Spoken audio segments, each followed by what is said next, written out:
Salut, c'est Mega Driver 16. On se retrouve pour le contre-la-montre du Mont-Saint-Michel sur mon tour avec Omega Pharma Quick-Step. Et j'ai décidé de faire ce chrono avec le maillot jaune, mon jeune Kwiatkowski. On voit qu'au premier temps intermédiaire, c'est Martin qui est devant Froome apparemment. C'est ce que je viens d'entreapercevoir. Et j'ai hésité longuement à prendre soit le contrôle du maillot jaune, ce que j'ai fait, soit le contrôle de Tony Martin pour essayer de m'imposer, de gagner l'étape. Mais je pense d'une part qu'il est capable, Tony Martin, de remporter l'étape sans que je le contrôle. Et deuxièmement, ça m'embêtait un petit peu de refaire un peu le même contre-la-montre, la même étape que j'avais faite lors de mon précédent défi, les vrais vainqueurs du tour, où j'avais contrôlé Tony Martin donc, pour m'imposer sur ce chrono. Donc on va voir ce que ça peut donner avec Kwiatkowski, qui avant l'étape était dans une forme pas optimale. Il avait une flèche verte claire orientée un petit peu vers la droite. Le deuxième au classement général, c'est Velits, qui s'est donc élancé juste devant moi. Ça va être un bon comparatif avec lui, puisqu'il a 75 comme moi, mais que lui avait carrément, avant l'étape, une barre de forme jaune orientée à l'horizontale, donc moins en forme que Kwiatkowski. On va voir. Je pense quand même qu'il va me battre, parce que je ne suis vraiment pas un spécialiste du chrono. Mais bon, on va voir ça. On va se retrouver au premier temps intermédiaire.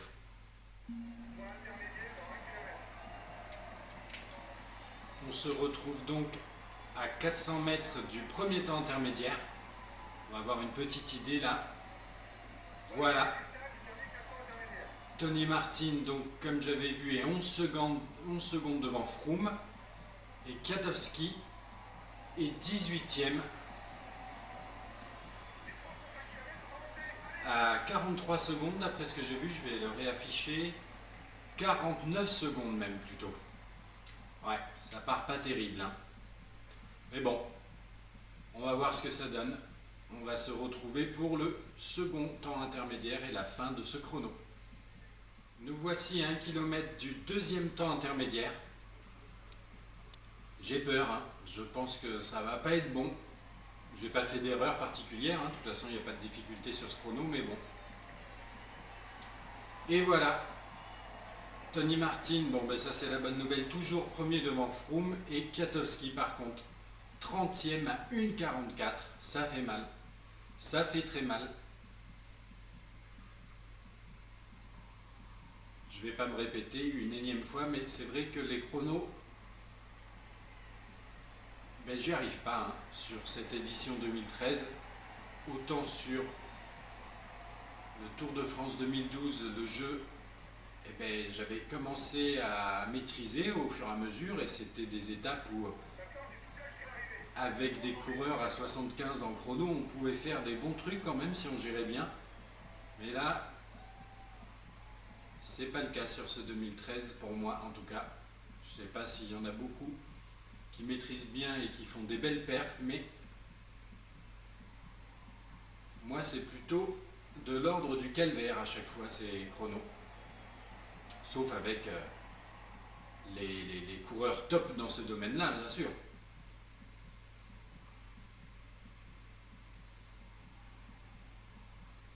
Bon, la barre jaune devrait être suffisamment haute pour qu'on puisse finir en grand plateau comme ça, sans avoir besoin de relâcher un petit peu l'effort. Par contre, peut-être pas sprinter quand même, puisque là, elle a l'air d'être pile poil sur le curseur. Voire un petit peu en dessous maintenant, ça me fait... Ouais, c'est pas très très bon signe. À 2,5 km de l'arrivée. Attention au dernier virage. Pour l'arrivée, au Mont-Saint-Michel. Et là, j'ai plus du tout de jaune, on dirait. Le dernier kilomètre va être dur. Voilà, on voit la silhouette du Mont-Saint-Michel derrière, c'est joli. Mais c'est pas ce qui va me faire faire un bon temps. Allez, tant pis. Là, j'ai plus du tout de jus. Donc j'essaye quand même de sprinter. Mais ça ne va pas le faire.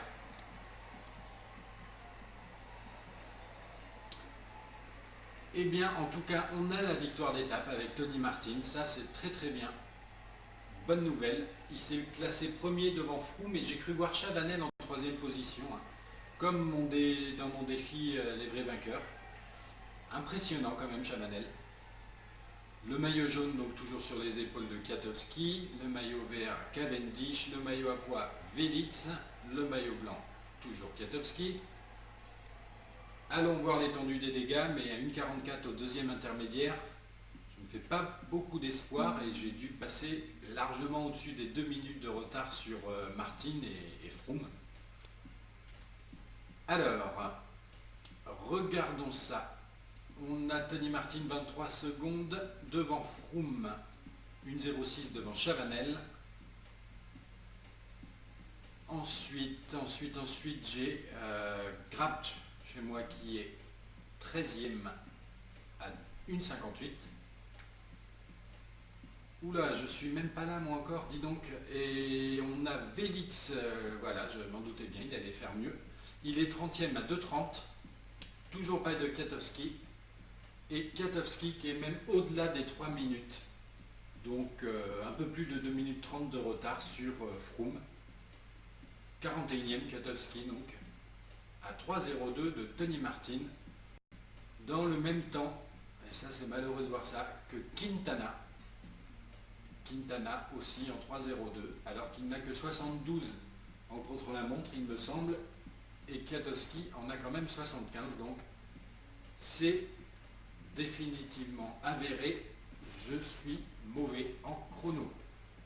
Donc au général, ça nous donne des positions relativement inchangées. Froome doit grappiller un petit peu, je ne me rappelle plus combien il était, mais en tout cas, Kwiatkowski toujours maillot jaune, 5,12 devant Velits, 9,18 devant Valverde, 10,22 devant Evans et 10,25 devant Froome, qui est 5e de ce classement. Le premier deuxième jeune après Kwiatkowski, c'est donc Talanski, 6e à 11,05. Voilà, et bien je vous dis rendez-vous pour la prochaine étape.